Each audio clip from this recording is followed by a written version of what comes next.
আগামী 2 থেকে 4 এপ্রিল থাইল্যান্ডের ব্যাংককে হবে ষষ্ঠ বিমস্টেক সম্মেলন। এই সম্মেলনের ফাঁকে ভারতের প্রধানমন্ত্রী নরেন্দ্র মোদীর সঙ্গে প্রধান উপদেষ্টা ডক্টর মোহাম্মদ ইউনূসের দ্বিপক্ষীয় বৈঠক আয়োজন করতে নয়াদিল্লিকে চিঠি দিয়েছে বাংলাদেশ।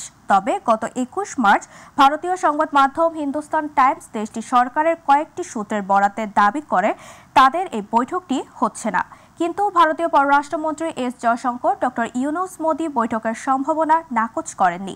শনিবার দেশটির পররাষ্ট্র বিষয়ক সংসদীয় পরামর্শক কমিটির কাছে জয়শঙ্কর জানান এই বৈঠকটি বিবেচনাধীন রয়েছে। সংসদীয় কমিটিকে জয়শঙ্কর বলেন, আগামী 2 থেকে 4 এপ্রিল বিমস্টেক সম্মেলনে প্রধানমন্ত্রী মোদির যোগদানের সম্ভাবনা রয়েছে। তখন তাকে পরামর্শক কমিটির সদস্যরা জিজ্ঞাসা করেন, প্রধানমন্ত্রী মোদি বাংলাদেশের অন্তর্বর্তী সরকারের প্রধান উপদেষ্টার সঙ্গে দ্বিপক্ষীয় বৈঠক করবেন কিনা। সুন্দরবনে লাগা আগুন আজ রাতের মধ্যেই পুরোপুরি নিয়ন্ত্রণে আনতে সর্বোচ্চ প্রচেষ্টা চালাচ্ছে বন বিভাগ। শনিবার প্রধান উপদেষ্টার প্রেস উইংয়ের এক বিজ্ঞপ্তিতে এ তথ্য জানানো হয়েছে। সংবাদ বিজ্ঞপ্তিতে বলা হয়, অগ্নিকাণ্ডস্থল নদী বা খাল থেকে প্রায় 3 কিলোমিটার ভেতরে হওয়ায় সরাসরি পানি সরবরাহ করা কঠিন। ইতোমধ্যে বন বিভাগের নিজস্ব ফায়ার ইঞ্জিনের মাধ্যমে 1 কিলোমিটার পর্যন্ত পানি পৌঁছানো সম্ভব হয়েছে। এছাড়া ফায়ার সার্ভিসের সহায়তা 3 কিলোমিটার দূরে অগ্নিকাণ্ডস্থলে পানি পৌঁছানোর প্রচেষ্টা চলছে, যা ইতোমধ্যে সফল হয়েছে। বিজ্ঞপ্তিতে প্রেস উইং থেকে আরও জানানো হয়, সবার সম্মিলিত প্রচেষ্টায় রাতের মধ্যেই আগুন সম্পূর্ণ নিয়ন্ত্রণে চলে আসবে বলে আশার কথা জানিয়েছেন বন বিভাগ। এ ঘটনায় বন বিভাগ 3 সদস্যের তদন্ত কমিটি গঠন করেছে। কিভাবে আগুন লেগেছে এবং এর প্রকৃত কারণ নির্ধারণ করতে কমিটি কাজ শুরু করবে বলে জানিয়েছেন বন বিভাগের কর্মকর্তারা। দুপুরের মধ্যে দেশের 2 জেলার উপর দিয়ে ঝড় বয়ে যাওয়ার আশঙ্কা রয়েছে। সে সঙ্গে বজ্রসহ বৃষ্টিও হতে পারে। দুপুরের মধ্যে 60 কিলোমিটার বেগে ঝড় নদী বন্দরের সতর্ক সংকেত। আজ ভোর 5টা থেকে দুপুর 1টা পর্যন্ত দেশের অভ্যন্তরীণ নদী বন্দরের জন্য দেওয়া আবহাওয়ার পূর্বাভাসে এই তথ্য জানানো হয়েছে।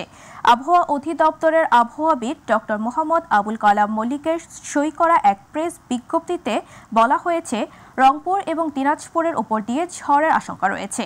পশ্চিম বা উত্তর পশ্চিম দিক থেকে ঘন্টায় 45 থেকে 60 কিলোমিটার বেগে এই ঝড় হতে পারে। সে সঙ্গে বৃষ্টি বা বজ্রসহ বৃষ্টিরও সম্ভাবনা রয়েছে। তাই 2 জেলার নদীবন্দরগুলোকে 1 নম্বর সতর্ক সংকেত দেখিয়ে যেতে বলেছে আবহাওয়া অফিস।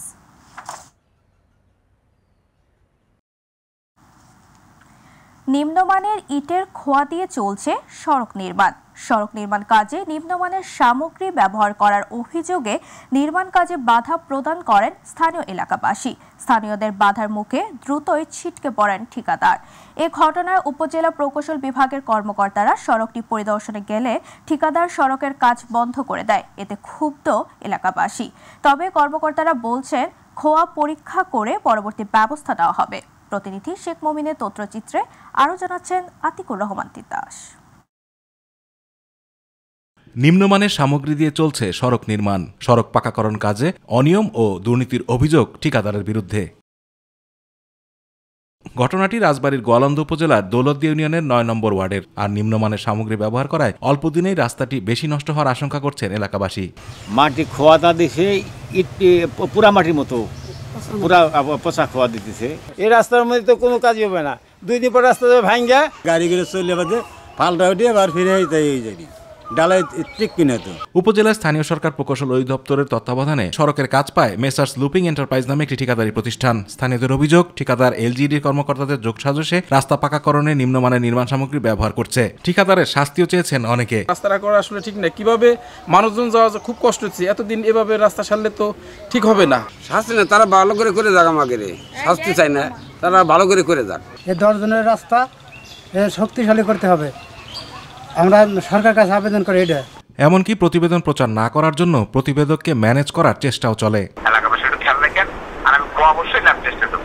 এটা নিয়ে কেউ যেন কোনো রকম কোনো কাটাকাটি না করে। হ্যাঁ তাই খোয়া পরীক্ষা করে পরবর্তী ব্যবস্থা নেওয়ার আশ্বাস দিয়েছেন উপজেলা প্রকৌশলী। যদি খোয়ার মান সন্তোষজনক না হয়ে থাকে তাহলে ঠিকাদারকে এই খোয়া পুনরায় প্রতিস্থাপন করে নাম্বার 1 খোয়া দিয়ে এবং সবচেয়ে ভালো মানের খোয়া দিয়ে কাজ সম্পাদনের জন্য তাকে চিঠি করা হয়েছে এবং মৌখিকভাবেও নির্দেশনা দেওয়া হয়েছে। সড়কটি নির্মাণ ব্যয় ধরা হয়েছিল 1,37,00,000 টাকা। চুক্তি মোতাবেক এবছরের জুনে নির্মাণ কাজ শেষ হবার কথা রয়েছে। আতিকুর রহমান তিতাস, মাই টিভি। ব্রাহ্মণবাড়িয়ায় জমে উঠেছে ঈদের বাজার। ক্রেতা বিক্রেতাদের হাঁক ডাকে সরগম ছোট বড় মার্কেট ও শপিং কমপ্লেক্স। বিভিন্ন শ্রেণী পেশা ও বয়সের ক্রেতাদের পদচারণায় মুখরিত বিপণী বিতানগুলো। পরিবার ও প্রিয়জনের জন্য নতুন জামা কাপড় কিনতে ভিড় করছেন ক্রেতারা। ঈদকে কেন্দ্র করে আইন শৃঙ্খলা রক্ষা ও মূল্য নিয়ন্ত্রণে রাখতে সব ধরনের উদ্যোগ গ্রহণ করেছে জেলা প্রশাসন। প্রতিনিধি আফমা কাউসার ইমরানের রিপোর্ট, জানাচ্ছেন শামস তাবরিজ উচ্ছ্বাস। ঈদ যত এগিয়ে আসছে জমে উঠতে শুরু করেছে ব্রাহ্মণবাড়িয়ার ঈদ বাজার। শহরের নিউ মার্কেট, পৌর আধুনিক সুপারমার্কেট সহ প্রতিটি শপিং মল, বিপণী বিতান ও ফুটপাতে কেনাকাটা করতে দোকানে ভিড় করতে শুরু করেছেন ক্রেতারা। ক্রেতারা বলছেন গতবারের তুলনায় এবার দাম অনেকটাই বেশি, তবুও সাধ্যের মতো বাজেটেই পরিবার ও তাদের পছন্দের পোশাক সহ প্রয়োজনীয় ঈদ সামগ্রী কেনাকাটা করছেন তারা। পাকিস্তানি ড্রেসের দাম আপনার তুলনামূলকভাবে একটু বেশি। এত কালেকশন দেখে বাচ্চারাও কনফিউজ হয়ে যাচ্ছে যে কোনটা কিনবে কোনটা না। বাজেটের তুলনায় থ্রি পিসগুলোর দাম বা পণ্যগুলোর দাম অনেক বেশি। আর বিক্রেতারা বলছেন এবার শোরুমগুলোতে ভারতীয় পোশাক খুবই কম। দেশীয় পোশাকের পাশাপাশি আধিপত্য রয়েছে পাকিস্তানি পোশাকের। ক্রেতাদের চাহিদার কথা মাথায় রেখে বাহারি পোশাকের সমারোহ রয়েছে এবার। কাস্টমার এবং ক্রেতা বিক্রেতা আমরা সমন্বয়ই ভালো একটা উদযাপন ফিল করতেছি আর কি। হ্যাঁ, ব্যবসায়িকভাবে আমরা খুশি। বেশি থ্রি পিস চলতেছে পাকিস্তানিটাই। আগাডুরা আছে, তারপর বিন হামিদ আছে, নূরের কালেকশন আছে, খুব ভালো চলতেছে। ইন্ডিয়ান থেকে বা পাকিস্তানি থ্রি পিস খুব সারা ফেলছে। এদিকে চাপ বেশি থাকায় এবং সময় মতো কাপড় ডেলিভারি দিতে না পারার শঙ্কায় অর্ডার নেওয়া কমিয়ে দিয়েছে টেইলাররা। পেঁচা কিনা, তারপরে রেডিমেড কাপড় এবং আমরা এই যে টেইলারের সেলাইয়ের কাপড় গত 2-3 বছর থেকে এবার অনেক ভালো, আলহামদুলিল্লাহ অনেক ভালো। মানুষের কেনাকাটা নির্বিঘ্ন করতে মার্কেট, শপিং মলে পর্যাপ্ত নিরাপত্তা ব্যবস্থা গ্রহণ করা হয়েছে বলে জানিয়েছে জেলা প্রশাসক। আমাদের এখানে যানজট একটা বড় বিষয়, আর তাছাড়া ঈদের সময় অবভিয়াসলি লোকজনের একটা চলাচলের মুভমেন্টের একটা সমস্যা হয়। সেই বিষয়টার জন্য আমরা ট্রাফিক পুলিশকে সবসময় আমরা এখানে ব্যস্ত রাখার জন্য মিটিং আছে এই বিষয়ে। ঈদ যতই এগিয়ে আসছে মানুষের কেনাকাটার বহর বাড়ছে, সেই সাথে বাড়ছে মার্কেট খোলা রাখার সময়ও। শামস তাবরিজ উচ্ছ্বাস, মাই টিভি নিউজ ডেস্ক। এবার আমাদের কৃষি।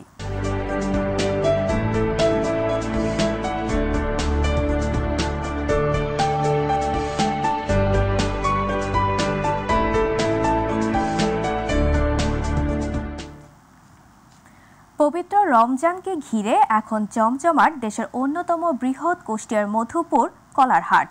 খেতে দারুণ সুস্বাদু হওয়ায় এখানকার কলার দেশব্যাপী রয়েছে প্রচুর চাহিদা। পবিত্র রমজান উপলক্ষে প্রতিদিন ঢাকা ও চট্টগ্রাম সহ দেশের বিভিন্ন জেলায় প্রায় কোটি টাকার কলা সরবরাহ হয় এই হাট থেকে। এতে লাভবান হচ্ছেন কুষ্টিয়া সহ আশপাশের 5 জেলার কলা চাষিরা। ব্যাপক লাভজনক এই ফল চাষে চাষিদের উদ্বুদ্ধকরণ ও প্রশিক্ষণ সহ সব ধরনের সহযোগিতার কথা বলেছেন কৃষি বিভাগ। প্রতিনিধি আব্দুর রাজ্জাক বাচ্চুর তথ্য ও চিত্রে বিস্তারিত জানাচ্ছেন জুবাইর রহমান। কুষ্টিয়া সদর উপজেলার কুষ্টিয়া খুলনা মহাসড়কের পাশেই অবস্থিত মধুপুর কলার হাট। মাসের 30 দিনই বসে দেশের অন্যতম বৃহৎ এই কলার হাটটি। খুব ভোর থেকেই এ হাটে সবরি, চাপা কলা সহ বিভিন্ন নামের কলা নিয়ে আসতে থাকেন কুষ্টিয়া, ঝিনাইদহ, চুয়াডাঙ্গা, মেহেরপুর ও পাবনা জেলার কৃষক ও ব্যবসায়ীরা। খেতে দারুণ সুস্বাদু হওয়ায় পবিত্র রমজান উপলক্ষে অন্যান্য সময়ের তুলনায় এখানকার কলার দেশব্যাপী চাহিদা বেড়েছে কয়েক গুণ। প্রতিদিনই ঢাকা, চট্টগ্রাম সহ দেশের বিভিন্ন জেলায় প্রায় কোটি টাকার কলা সরবরাহ হয় এই হাট থেকে। এতে লাভবান হচ্ছেন এই অঞ্চলের কৃষকরা। অনেক জায়গা থেকে ব্যাপারীরা আসে, আমরা মাঠ থেকে নিয়ে আসি। অনেক কলা আমার কিনাও আছে, আবার নিজেরও আছে, চাষও করি।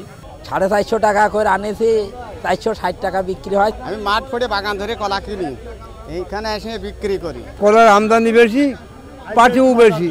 মধুপুর হাটের কলা ফরমালিন মুক্ত ও খেতে সুস্বাদু, তাই সারা দেশ থেকে এখানে কলা কিনতে আসেন ব্যাপারীরা। এখানকার কলা বিভিন্ন জেলায় বিক্রি করে লাভবান হচ্ছেন তারা। সপ্তাহে 2 দিন এখানে হাট করি, আলহামদুলিল্লাহ এবছর মোটামুটি ভালো আছে। কলা কিনে ঢাকায় পাঠাবো, আরও তাছে আমার এবার খুব একটা জাত ভালো, কলার দাম ভালো, বাজার ভালো। গাড়ি ভাড়া বাদে হাট খরচ সহকারে কমিশন নিয়ে 10 টাকা কান দিই। 1988 সাল থেকে চালু হয়েছে মধুপুর কলার হাট। পবিত্র রমজান উপলক্ষে প্রতিদিন অন্তত 50 ট্রাক কলা সরবরাহ হয় এ হাট থেকে। হাটের কর্তৃপক্ষ বলছেন, কুষ্টিয়া সহ আশপাশের কয়েকটি জেলা থেকে ব্যবসায়ীরা ও চাষিরা কলা নিয়ে আসেন এ মধুপুর হাটে। পাশাপাশি সারা দেশ থেকে এ হাটে কলা কিনতে আসেন ব্যাপারীরা। এর ফলে হাট এলাকায় মানুষের ব্যাপক সমাগম ঘটে। আর তাই মধুপুর কলার হাটের শৃঙ্খলা বজায় রাখতে প্রশাসনের সহযোগিতা চাইলেন হাট পরিচালনাকারী। বাজারে যদি রাস্তা করে যায় ভিতরে, তাহলে আর কোনো সমস্যা হয় না, হাটের জায়গা প্রচুর, সেই হিসাবে বাজারের ভিতরে কোনো রাস্তা নেই। এই রাস্তাগুলো করার দরকার। জেলা কৃষি অফিসের তথ্য মতে জেলায় এবার ৩,২৭৭ হেক্টর জমিতে কলার আবাদ হয়েছে। ব্যাপক লাভজনক এ ফল চাষে চাষিদের উদ্বুদ্ধকরণ ও প্রশিক্ষণ সহ সব ধরনের সহযোগিতার কথা বলছেন কৃষি কর্মকর্তারা। আমাদের হচ্ছে যে আপনার ৩,২৭৭ হেক্টর জমিতে কলা আছে। মূলত হচ্ছে কৃষকদেরকে বিভিন্ন রকম পরামর্শ, প্রশিক্ষণ, ঠিক আছে, কি জাত চাষ করলে ফলন ভালো হবে, কিভাবে আন্তঃপর্যায় করে কিভাবে সার দিতে হবে, এইসব বিষয়ে, এবং কিভাবে যদি রোগ বা পোকামাকড় হয় কিভাবে কলা নিরাপদ করতে হবে, এইসব বিষয়গুলো নিয়ে কৃষকদেরকে সবসময় পরামর্শ দেওয়া হচ্ছে। জুবাইর রহমান, মাই টিভি নিউজ। এবার গ্রাম বাংলার খবর।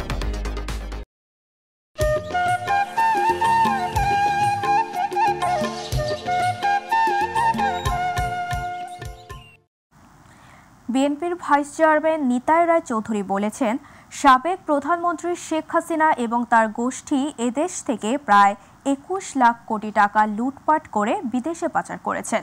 শনিবার মাগুরার শালিখায় ছানদরা গ্রামে তালখড়ি ইউনিয়ন বিএনপি আয়োজিত বিএনপির চেয়ারপারসন বেগম খালেদা জিয়ার সুস্থতা কামনায় দোয়া ও ইফতার মাহফিলে প্রধান অতিথির বক্তব্যে তিনি এসব কথা বলেন। এ সময় জেলা বিএনপির সদস্য মুন্সি মনিরুজ্জামান চকলেটের সঞ্চালনায় আরও উপস্থিত ছিলেন জেলা বিএনপির যুগ্ম আহ্বায়ক খান রকুনুজ্জামান, উপজেলা যুবদলের সদস্য সচিব মুন্সি নয়নুজ্জামান নয়ন, তালখড়ি ইউনিয়ন ছাত্রদলের সভাপতি মনিরুল ইসলাম।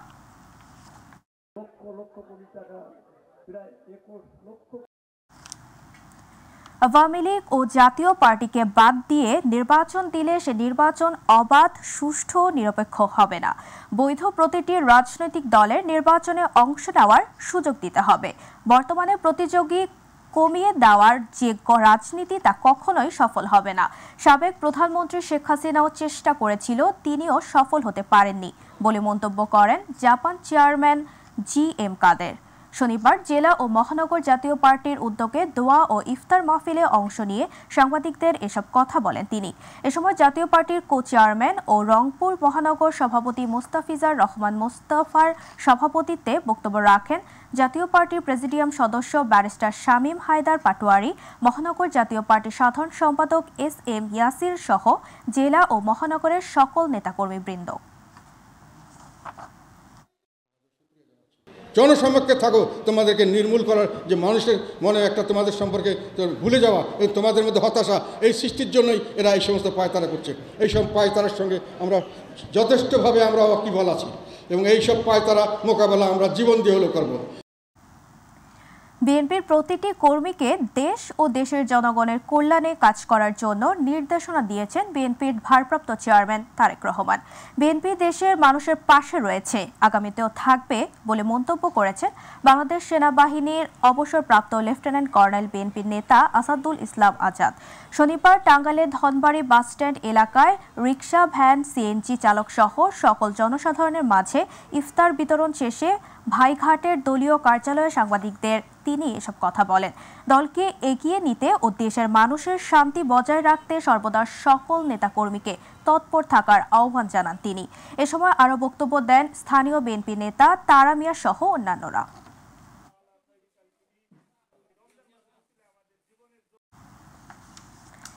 গাজীপুরের কাপাসিয়ায় বিএনপির ইফতার ও দোয়া মাহফিল হয়েছে। উপজেলার তরগাঁও ইউনিয়ন 2 নং ওয়ার্ড বিএনপি ও সকল সহযোগী সংগঠনের উদ্যোগে শনিবার চিনাডুলি বাঘিয়া MR উচ্চ বিদ্যালয় মাঠে পবিত্র মাহে রমজান উপলক্ষে ইফতার, দোয়া মাহফিল ও আলোচনা সভা হয়।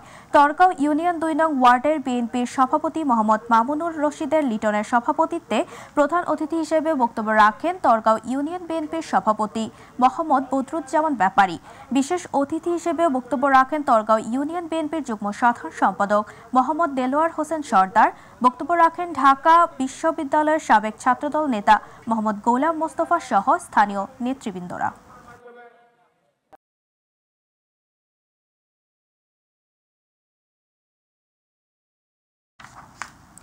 বিএনপির নির্বাহী কমিটির স্বেচ্ছাসেবক বিষয়ক সহ সম্পাদক ও ছাত্র দলের কেন্দ্রীয় কমিটির সাবেক সভাপতি আব্দুল কাদির ভুইয়া জুয়েল বলেছেন, দেশি বিদেশি ষড়যন্ত্র হচ্ছে, ষড়যন্ত্র মোকাবেলায় জাতীয়তাবাদী শক্তিকে সজাগ থাকতে হবে।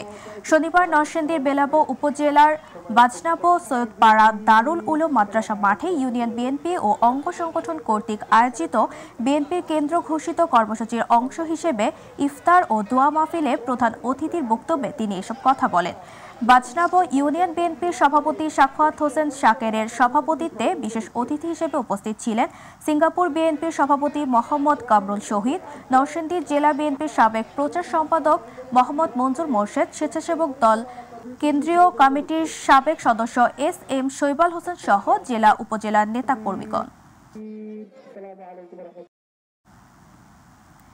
বিএনপির ভারপ্রাপ্ত চেয়ারম্যান তারেক রহমান কর্তৃক ঘোষিত রাষ্ট্র কাঠামো মেরামতের ৩১ দফা বাস্তবায়নে জনসম্পৃক্ততা বৃদ্ধির লক্ষ্যে নারায়ণগঞ্জের রূপগঞ্জে বিএনপির জনসভা ও গণ ইফতার মাহফিল হয়েছে। শনিবার উপজেলা রূপসী নিউ মডেল স্কুল মাঠে এই অনুষ্ঠান হয়। জেলা বিএনপির সাবেক আহ্বায়ক নাসির উদ্দিনের সভাপতিত্বে অনুষ্ঠানে বক্তব্য রাখেন বিএনপির জাতীয় নির্বাহী কমিটির সদস্য বীর মুক্তিযোদ্ধা কাজী মনিরুজ্জামান মনির, নারায়ণগঞ্জ জেলা স্বেচ্ছাসেবক দলের আহ্বায়ক মাহবুবুর রহমান মাহবুব, তারাবো পৌর বিএনপির নেতা দেওয়ান মোহাম্মদ সহ তারাবো পৌর বিএনপি অঙ্গ ও সহযোগী সংগঠনের নেতাকর্মীরা। পরে শহীদ প্রেসিডেন্ট জিয়াউর রহমানের আত্মার মাগফিরাত কামনায় বিএনপির চেয়ারপারসন সাবেক প্রধানমন্ত্রী বেগম খালেদা জিয়ার রোগ মুক্তি ও সুস্থতা কামনায় বিশেষ মোনাজাত করা হয়। পটুয়াখালীর বাউফল প্রেস ক্লাবে ইফতার মাহফিল অনুষ্ঠিত হয়েছে। শনিবার প্রেস ক্লাব মিলনায়তনে এর আয়োজন করা হয়। বাউফল প্রেস ক্লাবের সভাপতি জলিলুর রহমানের সভাপতিত্বে আয়োজিত অনুষ্ঠানে প্রধান অতিথি ছিলেন ইউএনও মোহাম্মদ আমিনুল ইসলাম। সভায় উপজেলা জামায়াত আমির মাওলানা ইসাহাক, বিএনপি ও সহযোগী সংগঠনের নেতাকর্মী ও বিভিন্ন সামাজিক সংগঠনের নেতৃবৃন্দ উপস্থিত ছিলেন। সভায় দোয়া মিলাদ পরিচালনা করেন বাউফল থানা কেন্দ্রীয় জামে মসজিদের খতিব মাওলানা মোহাম্মদ আবু তাহের সোহাগ। ঢাকার কেরানীগঞ্জে মডেল থানা বিজেপি এর উদ্যোগে বর্ণাঢ্য ইফতার ও দোয়া মাহফিল অনুষ্ঠিত হয়েছে। শনিবার উপজেলার ঘাটারচর রয়্যাল প্যালেস ওয়েডিং হলে এই ইফতার মাহফিল অনুষ্ঠিত হয়। কেরানীগঞ্জ মডেল থানা বিজেপির আহ্বায়ক মোহাম্মদ ইয়াসিনের সভাপতিত্বে অনুষ্ঠানে বিশেষ অতিথি হিসেবে উপস্থিত ছিলেন বাংলাদেশ জাতীয় পার্টি বিজেপির সাংগঠনিক সম্পাদক ইলিয়াস মাতাব্বর, কেরানীগঞ্জ মডেল থানা বিজেপি সদস্য সচিব শামসুদ জলিল অন্তু ও ঢাকা মহানগর দক্ষিণ স্বেচ্ছাসেবক পার্টির আহ্বায়ক মোহাম্মদ জাকির হোসেন। আওয়ামী লীগের রাজনীতি নিষিদ্ধের দাবিতে খুলনায় জাতীয় নাগরিক পার্টির বিক্ষোভ মিছিল ও সমাবেশ হয়েছে। শনিবার রাত ৮টায় নগরীর শিববাড়ি মোড়ে এই কর্মসূচি পালিত হয়। এ সময় এক সমাবেশের আয়োজন করে এনসিপির নেতৃবৃন্দ। সমাবেশে বক্তব্য রাখেন আহমেদ হামিম রাহাত, সাজিদুল ইসলাম বাপ্পি, রমজান আলী সহ জাতীয় নাগরিক পার্টি এবং বৈষম্য বিরোধী ছাত্র আন্দোলনের নেতৃবৃন্দ।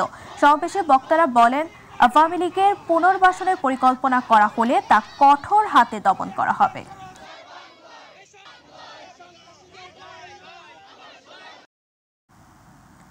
জাতীয় নাগরিক কমিটির এনসিপি ব্রাহ্মণবাড়িয়া জেলার আয়োজনে আওয়ামী লীগের বিচার ও নিষিদ্ধের দাবিতে বিক্ষোভ মিছিল ও সমাবেশ হয়েছে। শনিবার শহরে পৌর মুক্তমঞ্চ হতে এই উপলক্ষে বিক্ষোভ মিছিল বের হয়ে ব্রাহ্মণবাড়িয়া প্রেস ক্লাবের সামনে এসে শেষ হয়। পরে সাবেক ইউপি চেয়ারম্যান আজিজুর রহমান লিটনের সভাপতিত্বে সংক্ষিপ্ত সমাবেশে বক্তব্য রাখেন জাতীয় নাগরিক কমিটির কেন্দ্রীয় সংগঠক আব্দুল্লাহ আল মাহমুদ জিহান, যুগ্ম মুখ্য সংগঠক মোহাম্মদ আতাউল্লাহ, যুগ্ম আহ্বায়ক আশরাফ উদ্দিন মাহদি, জেলা প্রতিনিধি শাহিল আহমেদ, আক্কাস মীর, লিঙ্কন চৌধুরী সহ আরো অনেকে।